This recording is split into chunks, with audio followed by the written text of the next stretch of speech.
Hello மக்களே! வணக்கம். Welcome to Cello voice over. இன்னைக்கு நம்ம சேனல்ல செக்ஷன் எபிசோட் 4 தான் பார்க்க போறோம். இங்க பாருக்கா, ஒழுங்கு மரியாதை இந்த ட்ராமா ஃபுல்லா போட்டு முடிச்சுட்டு, அப்புறம் உன்னோட பிரச்சனைலாம் டீல் பண்ணிக்கோ. அதுவரைக்கும் இந்த வீடியோ போடாமலாம் இருக்காத அப்படின்னு உங்க மைண்ட் வாய்ஸ் தெளிவா எனக்கு கேட்குது. ஸோ ரொம்ப ரொம்ப சாரி ஒரு வாரமா வீடியோ போட்டிருக்கேன். ஸோ என்ன ரொம்ப மன்னிச்சிடுங்க. ஸோ லாஸ்ட் எபிசோட்ல நம்ம கைஃபரும் ஜே இருக்காங்கல்ல, அவங்க 2 பேத்தையும் ஒரு 4, 5 பசங்க சுத்து போட்டுருப்பாங்க. ஸோ இவங்களும் இவங்கனால முடிஞ்ச அளவுக்கு அந்த பசங்கள போட்டு அடி அடின்னு அடிச்சிருப்பாங்க. ஸோ அந்த ஃபைட்ல நம்ம கைஃபரும் ஜேயும் தான் வின் பண்ணியிருப்பாங்க. ஸோ இதெல்லாம் ஃபைட்லாம் முடிஞ்ச பிறகு நம்ம ஜேக்கெல்லாம் பாவம் ரொம்ப வயித்துல வேற அடிச்சிருப்பாங்களா, அவனால முடியாது தொப்பக்கடின்னு கீழ விழுந்துருவான். ஸோ இந்த பக்கம் காய்வருமே விழுந்துருவாளா. ஸோ ஜே வந்துட்டு இந்த மாதிரி ரொம்ப தேங்க்ஸ் தான் வந்து என்ன காப்பாத்துனதுக்கு அப்படிங்கிற மாதிரி நம்ம ஜே சொன்னதுக்கு இருக்கட்டும் இருக்கட்டும் அப்படிங்கிற மாதிரி கைஃபர் சொல்லியிருப்பான். ஸோ இப்படிலாம் பிரச்சனை போயிட்டு இருக்கு. கரெக்டாக அந்ததுக்கு நம்ம சிஎனும் யூரி ரெடியாக வந்துடுறாங்க. ஸோ சிஎன் குடுக்குற உடனே வந்து எனக்கு ஃபைட் முடிஞ்சிருச்சா, நான் வர்ற வரைக்கும் வெயிட் பண்ணி இருக்கலாம் அப்படிங்கிற மாதிரி அவன் பேச ஆரம்பிச்சிடறான். ஸோ யூரி வந்துட்டு சரி வா ஜே, நான் அவனை கூட்டிட்டு போறேன் அப்படின்னு சொல்லும்போது இல்ல என்னால எந்திரிக்க முடியல அப்படிங்கிற மாதிரி ஜே சொல்லியிருப்பான். சரி வா நான் அவனை கூட்டிட்டு போறேன்ட்டு இவன் அப்படியே அலேக்கா நம்ம ஜேவை தூக்கிட்டு போவான். இப்படி போகும்போது இங்க பாரு, இதை நினைச்சலாம் ஃபீல் பண்ணாத, பாத்துக்கலாம் இந்த பிரச்சனை அப்படின்னு சொல்லிட்டு, இது எப்படி இருந்தாலும் இந்த பிரச்சனை ஹெச்ஓடி வரைக்கும் போயிடும். ஸோ என்னதான் இருந்தாலும் பாத்துக்கலாம். எனக்கு ஒரே ஒரு ஹெல்ப், கைஃபர் இருக்கான்ல, ஸோ கைஃபர் மட்டும் இந்த பிரச்சனை இருக்கான்னு மட்டும் நீ சொல்லிடாத. ஏன்னா அவனுக்கு ஆல்ரெடி இந்த ஸ்கூல்ல நிறைய பிரச்சனை போயிட்டு இருக்கு. ஸோ இதுலயும் அவன் இருக்கான்னு தெரிஞ்சு அவ்வளவுதான், அவனை ஸ்கூலை விட்டு தூக்கிடுவாங்க அப்படிங்கிற மாதிரி யூரி வந்து நம்ம கைஃபருக்கு சப்போர்ட்டா பேசியிருப்பான். ஸோ ஜேவும் இதை கேட்கிறா. ஓ அப்படியா, சரி நான் சொல்ல மாட்டேன் அப்படிங்கிற மாதிரி, சரி நான் சப்போர்ட்டா இருக்கேன் அப்படிங்கிற மாதிரி ஜே சொல்லியிருப்பான். ஓ ரொம்ப ரொம்ப தேங்க்யூ, சரி வா நான் ஹாஸ்பிட்டல் கூட்டு போறேன் அப்படின்னு யூரி கூட்டு போயிருப்பான். கட் பண்ண அப்படியே அடுத்த நாள் ஸ்கூல்ல காட்டுறாங்க. ஸோ எல்லாருமே கிளாஸ் ரூம்ல உட்காந்துருக்கும்போது அன்னைக்குன்னு பார்த்து மழை பயங்கரமா பெய்ய ஆரம்பிச்சிருது. ஸோ இன்னைக்கெல்லாம் கிளாஸ் எல்லாம் ஒன்றும் கிடையாது, எல்லாம் வீட்டுக்கு கிளம்புங்க அப்படிங்கிற மாதிரி சொல்லிட்டு போயிடுறாங்க. அவ்வளோதான், இதை கேட்டுட்டு அங்கே இருக்க எல்லாத்துக்கும் பயங்கர குஷியாயிருது. ஏன்னா நான் ஸ்கூல் படிக்கும் போது எப்படா இந்த நியூஸ் சொல்லுவீங்க அப்படின்னு தான் நான்லாம் உட்காந்துருப்பேன். ஸோ நீங்க யாராவது உட்காந்துருக்கீங்கன்னு மறக்காம கமெண்ட் பண்ணுங்க. ஸோ நம்ம ஜே இருக்கல, டக்குன்னு எரிஸ்க்கு ஃபோன் பண்ணி இந்த மாதிரி என்ன பிக்கப் பண்ணிக்கோ அப்படின்னு சொல்லியிருப்பா. ஸோ வெளியில வந்துட்டுமே ஃபோன் அடிச்சுட்டு "டேய் வாடா, நான் மழையில் நனைஞ்சிட்டு இருக்கேன்டா, மரியாதை வந்து என்ன கூட்டு போடா அப்படிங்கிற மாதிரி ஏரிஸ் கிட்ட எவ்வளவோ சொல்லி வைப்பா. ஆனா ஏரிஸ் வந்த மாதிரி தெரியல. கரெக்டா அந்த நேரம் பார்த்து ஒரு கார் ஒண்ணு வருது. ஸோ யூரி தான் அந்த கார்ல வரா. ஸோ யூரி வந்துட்டு என்னாச்சு? ஏன் நீ போலியா? அப்படின்னு சொல்லி கேட்க, இல்ல எரிஸ் ஃபோன் எடுக்க மாட்டேங்கிறான், அவன் வரமாட்டேங்கிறான் அப்படின்னு சொல்லும்போது, சரி வா நான் உன்னை ட்ராப் பண்றேன் அப்படின்னு சொல்லிட்டு யூரி வந்து நம்ம ஜேவ வீட்டுக்கு கூட்டிட்டு போறான். ஜே வந்து காருக்குள்ள ஏறின பிறகும் குளிர்ல நடுங்கிட்டே இருப்பாளா. ஸோ யூரி தான் அந்த ஹீட்டர் எல்லாம் போட்டுட்டு கொஞ்சம் கதகதப்பா அந்த மாதிரி வச்சிருப்பான். ஸோ ரொம்ப நான் குளிர்ல நடுங்கிறாளே அப்படின்னு சொல்லிட்டு இவனோட கோட்டை இந்த இதை நீ போட்டுக்கோ அப்படின்னு சொல்லி கொடுத்துருப்பான். ஸோ ஜேவும் வாங்கி போட்டிருப்பான். சரின்னு சொல்லிட்டு போலான்னு சொல்லி போனா அங்க ஒரு இடத்துல போய் நிறுத்தினா ஒரு பெரிய ஹோட்டல் மாதிரி இருக்கு. ஆமா இங்கேயே வந்த இதுவும் நீ என் வீடு இல்லையா அப்படின்னு சொல்லி ஜே கேட்க, ஆக்சுவலி இது என்னோட வீடு, நீ அதனால தான் நான் உன்னை இங்க கூட்டிட்டு வந்தேன் அப்படிங்கும்போது, இங்க ஏன்டா என்ன கூட்டு வந்த அப்படிங்கிற மாதிரி ஜே கேட்க, இப்போ உன்னோட வீடு இருக்குல்ல, அங்க போற வழி ஃபுல்லாவே தண்ணியில பிளாக் ஆயிருக்கு. ஸோ அதனால தான் போக முடியாது. ஸோ ஒரே ஒரு நாள் தானே, ஜஸ்ட் நீ என்னோட வீட்டுல தங்கிட்டு போ அப்படிங்கிற மாதிரி இவரு சொன்னதுக்கு, சரின்னு சொல்லிட்டு ஜேக்கு வேற ஆப்ஷனே இல்லை, அங்க போக முடியாதுங்காட்டிக்கு இவளு தங்கறதுக்கு ஒத்துக்கிறா. ஸோ அவன் வந்து பெரிய ஹோட்டல்ல ஒரு அபார்ட்மெண்ட் ஃபுல்லா அவனோட பேர்ல தான் இருக்கு. ஆக்சுவலி இந்த ஹோட்டலே நம்ம யூரோட பேர்ல தான் இருக்கும். ஸோ இது ஃபுல்லாவே என்னோட பேர்ல தான் இருக்கு அப்படிங்கிற மாதிரி யூஸ் சொன்னதுக்கு, என்னது இவ்வளவு உன் பேர்ல இருக்கா அப்படிங்கிற மாதிரி நம்ம ஜேக்கு ஒரு மாதிரி ஷாக்கா இருக்கும். டேய் நீ உண்மையாலும் பணக்காரன் தானா அப்படிங்கிற மாதிரி பேசிட்டே தான் வருவா. ஸோ இப்படி வரும்போது அம்மா உன் அம்மா அப்பாலாம் எங்க இருக்காங்க அப்படின்னு சொல்லி கேட்க, நம்ம இவரு வந்துட்டு ஆக்சுவலி என்னோட அம்மா அப்பா 2 பேருமே ஜப்பான்ல இருக்காங்க. ஸோ பிசினஸ் பண்ணிட்டு இருக்காங்க. நான் என் தாத்தா கூட நான் இங்க இருக்கேன் அப்படிங்கிற மாதிரி இவன் சொல்லியிருந்திருப்பான். ஓ அப்படியா அப்படின்னு சொல்லிட்டு தான் உள்ள வருவா. ஸோ உள்ள வந்து அங்க ஒர்க் பண்ற லேடிஸ் எல்லாம் வந்துடுறாங்க. ஸோ இந்த மாதிரி சொல்லிட்டு, இந்த மாதிரி நான் வேற ஒரு ட்ரெஸ் கொடுக்க சொல்லியிருக்கேன், அதை நீ போட்டுக்கோ, இந்த ட்ரெஸ்ஸை நீ ரிமூவ் பண்ணி அவங்க கிட்ட கொடுத்தா அவங்க க்ளீன் பண்ணி கொடுத்துருவாங்க. ஸோ நீ போய் ஃப்ரெஷ் அப் ஆயிக்கோ அப்படிங்கிற மாதிரி யூஸ் சொல்லியிருப்பான். சரின்னு சொல்லிட்டு ஜேவும் நல்லா ஃப்ரெஷ் அப் ஆயிட்டு வந்திருப்பா. ஸோ அங்க இருக்க ஒரு ட்ரெஸ்ஸை போட்டு வந்திருப்பா. ஸோ போட்டுட்டு வந்துட்டு நிக்க கரெக்டா அந்த இடத்துல யூரி விண்டோ கிட்ட நின்னு அங்க பார்த்துட்டே இருப்பாளாம். இவ போய் அம்மா நான் உங்ககிட்ட ஒண்ணு கேட்கணும். உனக்கு கைஃபர் மேல ரொம்பவே அக்கறையா இருக்கு. நீங்க 2 பேரும் சின்ன வயசுல இருந்து ஃப்ரெண்ட்ஸா அப்படின்னு சொல்லி இவ கேட்பாளாம். ஆமா நாங்க 2 பேருமே சின்ன வயசுல இருந்து பெஸ்ட் ஃப்ரெண்டா தான் இருக்கோம். ஸோ அவனுக்காக நான் எப்பயுமே சப்போர்ட்டா இருப்பேன். எனக்காக அவன் சப்போர்ட்டா இருப்பான். ஸோ நீ எனக்கு ஒரே ஒரு ஹெல்ப் பண்ண, அவனை எந்த பிரச்சனையும் மாட்டி விட்டுறாத அப்படிங்கிற மாதிரி நம்ம யூரி கேட்டிருப்பான். சரி கண்டிப்பா அப்படிங்கிற மாதிரி இவளு சொல்லியிருப்பான். சரி வா நான் சாப்பிட போறேன், எங்க தாத்தா வேற கூப்பிட்டுருக்காங்க. ஸோ நீயும் என் கூட வா அப்படின்னு சொல்லிட்டு யூரி வந்து ஜேவ வந்து அவங்க தாத்தா கூட சேர்ந்து சாப்பிடறதுக்காக கூட்டிட்டு போறான். ஸோ அங்க போய் பார்த்தா நெறைய டிஷ்ஷஸ் எல்லாம் சமைச்சு வச்சிருக்காங்க. ஸோ அவங்க தாத்தாவுக்கும் ரொம்ப ரொம்பவே ஷாக்கா இருக்கு. ஏன்னா யூரி வந்து இது நாள் வரைக்கும் ஒரு பொண்ண வீட்டுக்கு கூட்டிட்டு வந்ததே கிடையாது. ஸோ நீதாம்மா ஃபர்ஸ்ட் யூரி கூட்டிட்டு வந்த ஒரு பொண்ணு அப்படின்னு சொன்னோனே, நம்ம ஜேக்கே ஒரு மாரி ஷாக் ஆகுது. ஓ அப்படியா தாத்தா அப்படின்னு சொல்லிட்டு இவ பேச ஆரம்பிக்கிறா. நம்ம ஜே தான் பயங்கரமா பேசுவாளே கலகலன்னு. ஸோ இவ ஜாலியா பேசுறது அவங்க தாத்தாவுக்கு ரொம்ப பிடிக்க ஆரம்பிச்சிருது. ஓ சூப்பர்மா அப்படின்னு சொல்லிட்டு அவங்க பேசிட்டே இருக்காங்க. கட் பண்ணா அப்படியே அடுத்த நாள் நம்ம ஜேவும் யூரி 2 பேருமே ஸ்கூலுக்கு ஒரு மாரி ஜாலியா பேசிட்டு வராங்க. வரும்போது 2 பேரும், அதாவது ஒரே நாள்ல 2 பேரும் ரொம்ப க்ளோஸ் ஆயிட்டாங்கன்னு வச்சுக்கோங்களேன். கிளாஸ் ரூம் வரும்போது கூட ஒரு மாரி சிரிச்சு பேசிட்டே வராங்க. இத பார்க்குற கைஃபருக்கு ஒரு மாரி பயங்கரமா டென்ஷன் ஆக ஆரம்பிச்சது. இவன் வேற யூரி சிரிச்சுக்கிட்டே வருவானா ஜே கூட. இவனுக்கு பார்க்க ஒரு மாரி காண்டாக ஆரம்பிச்சிருது. யூரி வந்து அவன் பிளேஸ்ல உட்கார வரைக்கும் சிரிச்சுக்கிட்டே இருப்பான். கைஃபர் வந்துட்டு, நான் கேட்கறேன்னு தப்பா நினைச்சுக்காத யூரி, எப்ப நீ ஜே கூட ஃப்ரெண்ட் ஆன அப்படிங்கிற மாரி அவன் கேட்க ஆரம்பிச்சிடுறான். ஓ அதுவா, ஆக்சுவலி நேத்து நம்ம ஸ்கூல்ல மழைன்னு சொல்லிட்டு லீவ் விட்டாங்களா. ஸோ நம்ம ஜேவ கூட்டிட்டு போறதுக்கு எரிஸ் வரவே இல்ல. ஸோ வேற ஆப்ஷனே இல்லாம ஏன் நான் தான் அவள ட்ராப் பண்ணலான்னு போனேன். ஆனா அவள் ரோடெல்லாம் பிளாக் ஆயிடுச்சு தண்ணில. அதனால நேத்து அவள நான் என் வீட்டுக்கு கூட்டிட்டு போயிருந்தேன். ஸோ நேத்து ஃபுல்லா அவ எங்க வீட்ல தான் இருந்தா. ஸோ அதனால அவ கூட பேசி பேசி நாங்க 2 பேரும் ஃப்ரெண்ட் ஆயிட்டோம் அப்படிங்கிற மாரி யூரி சொல்லுவானா, இத கேட்கிற கைஃபருக்கு காண்டாக்க ஆரம்பிச்சுரும். கரெக்ட்டா அந்த நேரம் ஒரு பையன் வந்து கைஃபர் 2 பேத்தையுமே ஹெச்ஓடி மேம் கூப்பிடுறாங்க. ஸோ பிரின்சிபல் மேம் கூப்பிடுறாங்க. வந்து கேளுங்க அப்படின்னு சொன்னங்காட்டிக்கு இவங்க 2 பேரும் போறாங்க.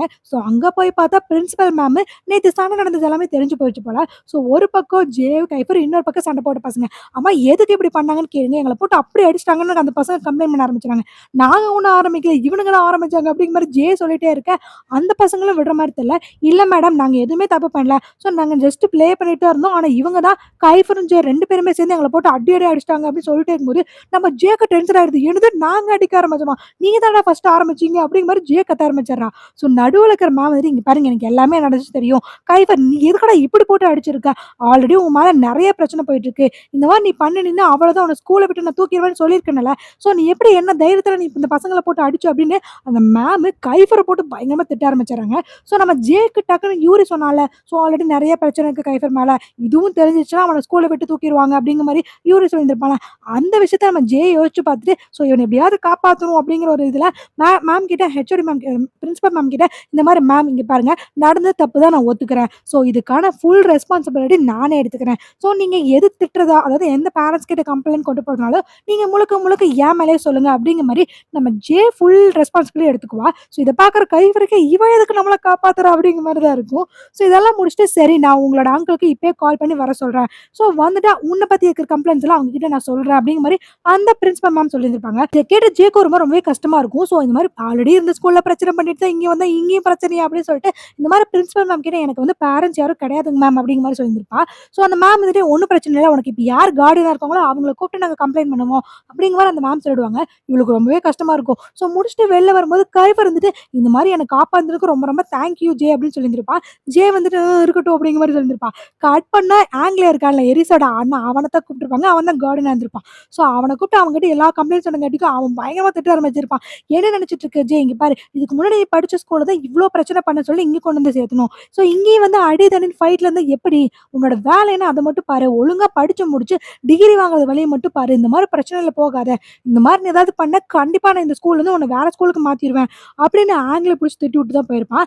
அப்படியே கட் பண்ணா நம்ம கைஃபர காட்டுறாங்க. ஸோ இவங்க வந்து யூரி வீட்டுக்கு வந்திருப்பாங்க எல்லாரும். ஸோ யூரி, கைஃபர் அப்புறம் நெறைய பசங்கலாம் வந்திருப்பாங்க. ஸோ எல்லாருமே சேர்ந்துட்டு அன்னைக்கு டேவ என்ஜாய் பண்றதுக்காக யூரி வீட்டுக்கு வந்திருப்பாங்க. அந்த நேரம் பார்த்து கரெக்ட்டா கைஃபர் வந்துட்டு, உங்க எல்லாத்துக்கும் நான் ஒண்ணு சொல்லலாம்னு இருக்கேன். ஸோ நான் லவ் பண்ணலாம்னு முடிவு பண்ணியிருக்கேன் அப்படின்னு சொன்னோனே, அங்க இருக்கிறவங்கலாம் என்னடா சொல்ற? அப்படிங்கிற மாரி கேட்க ஆரம்பிச்சுடுறாங்க. ஆக்சுவலி நான் லவ் பண்ற மாரி லவ் பண்ணி அவளோட மனச உடைக்கலாம்னு இருக்கேன். நான் எரிஸ பழி வாங்கலாம்னு முடிவு பண்ணியிருக்கேன். அப்படின்னு கைஃபர் சொன்னோனே பசங்கலாம் கத்த ஆரம்பிச்சுறானுங்க. ஆனா அங்க இருக்க யூரிக்கு மட்டும் ஒரு மாரி ரொம்ப கஷ்டமா இருக்கு. ஸோ யூரி நம்ம லவ் பண்ண ஆரம்பிச்சுட்டான்னு நான் நெனைக்கிறேன். ஸோ இந்த இடத்துல இவன் மட்டும் தான் ஒரு மாரி சோகமாயிருப்பான். கட் பண்ணா அப்படியே அடுத்த நாள் ஸ்கூல்ல காட்டுறாங்க. நம்ம எப்பயும் போல ஹேப்பியா ஸ்கூலுக்கு போலான்னு சொல்லி போயிட்டே இருக்கும்போது, கரெக்ட்டா டஸ்ட்பின் பின்னாடி யாரோ சவுண்ட் கேட்குமா, இவள என்னடா சவுண்ட் அப்படின்னு சொல்லிட்டு இவ போய் அந்த டஸ்ட்பின தள்ளி விட்டு பார்த்தா, அந்த இடத்துல மிக்கா இருக்கால்ல அந்த பொண்ணு மிக்கா. ஸோ அந்த பொண்ணு இருக்கு. ஆமா நீ என்ன இங்க பண்ற அப்படின்னு சொல்லிட்டு கேட்க ஆரம்பிச்சாரா. இல்ல இந்த மாரி எரிஸ் இருக்கான்ல, எரிஸ் தான் பசங்கள ஆள வச்சு நான் அடிக்க ஆரம்பிச்சுட்டான். ஸோ அதனால தான் வேற வழி இல்லாம இங்க வந்து நான் ஒளிஞ்சிட்டு இருக்கேன் அப்படின்னு சொல்லிட்டு இவ ஒரு மாரி பதட்டப்பட்டு பயப்பட ஆரம்பிச்சர்றா. ஸோ இந்த மாரி என்ன காப்பாத்து காப்பாத்துன்னு மிக்கா சொல்லிட்டே இருக்க, தான் வந்துட்டு சரி சரி ஒண்ணும் பிரச்சனை இல்ல. நான் இருக்கேன்ல வா பாத்துக்கலாம் அப்படின்னு சொல்லிட்டு, ஆமா எரிஸ் எதுக்கு உன்ன ஆள் வச்சு அடிக்கிறான் அப்படின்னு சொல்லி கேட்டோனே, நம்ம மிக்கா சொல்ல ஆரம்பிக்கிறா. அதாவது ஃப்ரேயா வந்து அன்னைக்கு எல்லாவ பத்தி தப்பா பேசினான்னு நான் சொன்னேன்ல. ஸோ அதனால நம்ம எரிஸ் ரொம்ப கோவப்பட ஆரம்பிச்சுட்டா. ஸோ அதுக்கேத்த மாரி ஃப்ரேயாவும் நான் எதுவும் தப்பு பண்ணல. இந்த மிக்கா தான் பொய் சொல்லிட்டு இருக்கா. எல்லாவ பத்தி எல்லா தப்பு பேசுனது இவ தான் அப்படின்னு சொல்லிட்டு என்ன அவ கோவத்த விட்டுட்டா. ஸோ அதனால தான் எரிஸ் என் மேல செம கோவத்துல இருக்கா. பசங்களெல்லாம் வச்சுட்டு அவ எங்க பார்த்தாலும் அவள அடிங்கிறான்னு சொல்லிட்டாங்க. ஸோ காலையில இருந்து அங்கேயும் இங்கேயும் ஓடி கடைசியா எங்க போறதுன்னு தெரியாம தான் நான் இந்த டஸ்ட்பின் பின்னாடி ஒளிஞ்சிட்டு இருந்தேன் அப்படின்னு சொல்லிட்டு மிக்கா ஒரு மாரி ஃபீல் பண்ண ஆரம்பிச்சிட்டா. ஸோ இது எல்லாத்துக்கும் காரணம் நம்ம ஃப்ரேயா தான், வேற யாரும் கிடையாது. ஸோ இவளும் அவ ரெஸ்ட் ரூம் எல்லாம் கூட்டிட்டு போய் அவ மேல இருக்கிற குப்பையெல்லாம் தொடச்சு விட்டுட்டு ஒரு மாரி கிளீன் பண்ணிட்டு, சரி இங்க பாரு நீ எதுக்குமே ஃபீல் பண்ணாத. நான் தான் இருக்கேன்ல. ஸோ இன்னைக்கு நீ உன் கிளாஸ்க்கு போனா கண்டிப்பா பிரச்சனையாகும். ஸோ நான் வா என்னோட கிளாஸ்க்கு கூட்டிட்டு போறேன் அப்படின்னு சொல்லிட்டு இவ வந்து செக்ஷன் இருக்குல்ல அங்க கூட்டிட்டு போக ஆரம்பிச்சிடுறா. ஸோ அவ அங்க கூட்டிட்டு போனா அங்க இருக்க பசங்கலாம் ஒரு மாரி வியர்டா பார்க்க ஆரம்பிச்சுடுறாங்க. நம்ம கைஃபர் வந்துட்டு, அம்மா நீ எதுக்கு இந்த புள்ளைய இங்க கூட்டிட்டு வந்த? அவங்க கிளாஸ்க்கு நம்ம கிளாஸ்க்கு ஆகவே ஆகாது. அம்மா நீ எதுக்கு இந்த கூட்டிட்டு வந்த? அப்படின்னு சொல்லிட்டு கைஃபர் கத்த ஆரம்பிச்சிடுறா. ஸோ ஜேக்கு டென்ஷன் ஆயி, இப்ப ஏன்டா உனக்கு பிரச்சனை? இங்க பாரு அன்னைக்கு அவ என்ன காப்பாத்துறதுக்காக தான் அன்னைக்கு சொன்னா. இப்ப அதனால அவளுக்கே பிரச்சனை ஆயிருச்சு. ஸோ நான் அவள கண்டிப்பா நான் பார்த்துக்குவேன். அதுக்கு எனக்கு பொறுப்பு இருக்கு அப்படின்னு சொல்ல ஆரம்பிச்சோனே டக்குனு நம்ம கைஃபர் வந்துட்டு, ஓ அப்படியா? ஓகே ஒண்ணும் பிரச்சனை இல்ல. நீ அவள காப்பாத்துறதுக்கு தானே இதெல்லாம் பண்ற.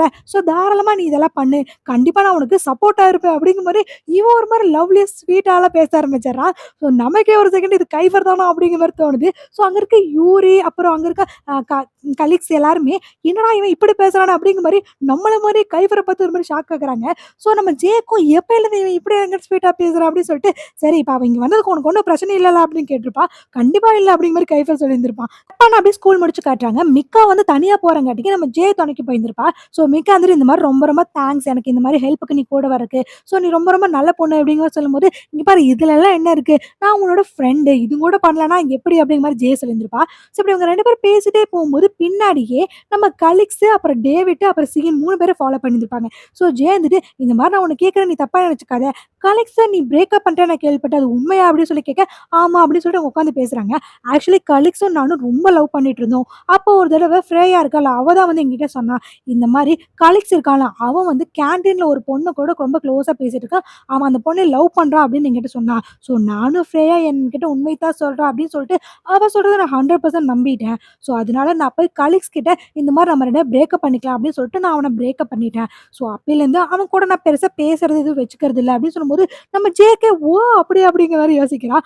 ஆமா, அவன் வந்து அப்படி பண்ணவே இல்ல. நான் வந்து இந்த மாரி தெரியாம பண்ணிட்டேன். என்ன மன்னிச்சுடு. தயவு செஞ்சு நீ என்ன திருப்பி லவ் பண்ணு அப்படின்னு காலிக்ஸ் இப்போ வரைக்குமே என்கிட்ட கேட்டுட்டு தான் இருக்கான்.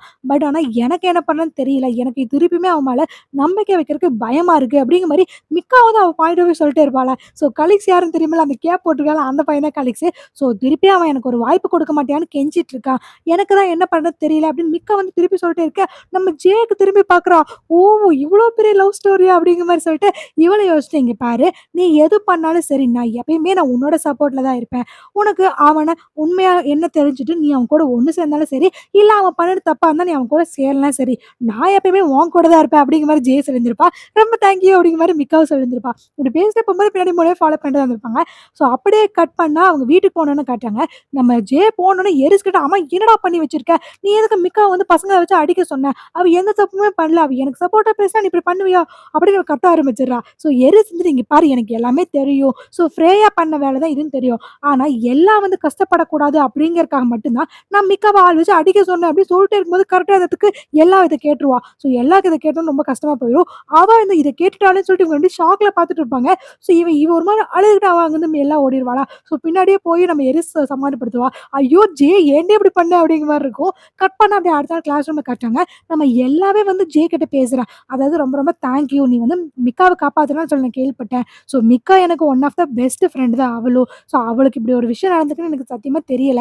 ஸோ நீ அவள காப்பாத்துனதுக்கு ரொம்ப ரொம்ப தேங்க்ஸ் அப்படிங்கிற மாரி எல்லாம் சொல்லியிருந்திருப்பாளா. ஸோ ஜேவும் இத கேட்டுட்டு ஒண்ணும் பிரச்சனை இல்ல. அவ ஹெல்ப் தேவைப்பட்டுச்சு அதனால ஹெல்ப் பண்ணேன் அப்படிங்கிற மாரி சொல்லியிருந்திருப்பா. இல்ல எனக்கு தெரியும். ஃப்ரேயா தான் இப்படிலாம் பண்ணியிருக்கான்னு எனக்கு தெரியும். பட் ஆனா அவள யாருமே காப்பாத்த இல்லன்னு நெனச்சேன். பட் ஆனா நீங்களாவது அவள காப்பாத்திருக்கீங்கல்ல. ஸோ ரொம்ப ரொம்ப தேங்க்ஸ் அப்படிங்கிற மாரி எல்லாம் வந்து ரிப்பீட்டடா தேங்க்ஸ் சொல்லிட்டே இருப்பாளா. ஸோ ஜேக்கு ஒரு வேள எல்லாம் நல்ல பொண்ணோ அப்படிங்கிற மாரி இவளுக்கே தோண ஆரம்பிச்சது. ஸோ நான் பண்ணுனதே அவளும் என்னோட ஃப்ரெண்ட் ஆயிட்டா இப்ப மிக்கா. ஸோ நான் அவளுக்கு ஒரு ஹெல்ப் தான் பண்ணேன். மத்தபடி வேற ஒண்ணும் கிடையாது. அப்படிங்கிற மாரி நம்ம ஜே சொல்லியிருந்திருப்பாளா. ஸோ நான் இந்த விஷயம் பேசினத நீ யார்ட்டயும் சொல்லிற வேண்டாம். அப்படின்னு எல்லாம் சொல்லிட்டு போவாளா. இவளுக்கு இதுல என்ன இருக்கு அப்படிங்கிற மாரி நம்ம ஜேக்கு இருக்கும். அதோட இந்த எபிசோட் முடியுது. ஸோ ஒரு பக்கம் நம்ம கைஃபர் லவ் பண்ற மாரி நடிக்க ஆரம்பிச்சுட்டான். ஸோ இன்னொரு பக்கம் இவரே அவனே அறியாம லவ்ல விழுந்துட்டான்னு நான் நெனைக்கிறேன். ஸோ இதுக்கப்புறம் வரப்போற எபிசோட்ஸ் எல்லாம் எப்படி இருக்கோ தெரியல. ஸோ போக போக பார்க்கலாம். ஸோ அடுத்த எபிசோட் நாளைக்கு பார்க்கலாம். Until then bye from Selva voice over. Tata bye by.